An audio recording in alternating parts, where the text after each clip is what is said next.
A powerful credit rating agency had bad news today for the city of Niagara Falls. Standard & Poor's downgraded the city's credit outlook to negative. And it's all because of financial uncertainty stemming from the state's dispute with the Seneca Nation over casino revenue. 2 on your side's Danny Spiewak is getting answers on where the two sides stand. Danny. Mary Allison Adams, since 2002, the Seneca Nation has been sharing some of its casino slot revenues with the state of New York, which in turn funnels some of the money back to the cities of Buffalo, Salamanca, and Niagara Falls. But the Seneca Nation believes the revenue obligation ended this year, so the state doesn't have money to pay the cities, and that's hurting their budgets. About 10 to 15% of Niagara Falls' budget relies on casino revenue.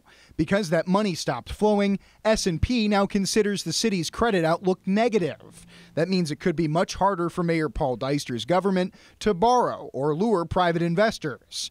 Needless to say, the city needs the state and the Seneca Nation to reach a deal soon. With the casino revenue, are you reaching a critical point here in the city? Well, it's even the Standard & Poor's report says that we have high liquidity. In other words, we have a lot of cash on hand now, but they're concerned about what happens in the future if we don't receive the casino payments. Niagara Falls and Buffalo have used millions in casino revenue to fund important projects. Salamanca relies on the money for 60% of its entire operating budget.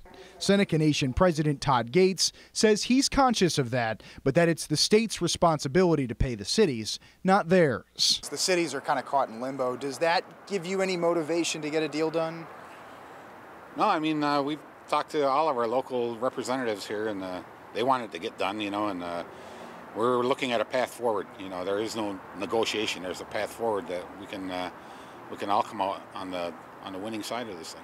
The two sides have tried to arrange a meeting this month, but it hasn't happened yet. Our obligation ended, but we would like to help our neighbors and move forward. The governor's office strongly disputes the Seneca Nation's interpretation of the contract and believes it's still entitled to casino revenue. Deister agrees. It seems unfair to us that we have to worry about our bond rating potentially being downgraded in the future when the dispute has basically nothing to do with us, and we, like the state of New York, believe that the Senecas are obligated to make these payments to the state of New York. President Gates says he's still hopeful he can meet with Governor Cuomo soon. The governor's office did not respond to our request for comment today. Danny Spiewak, Channel 2 News.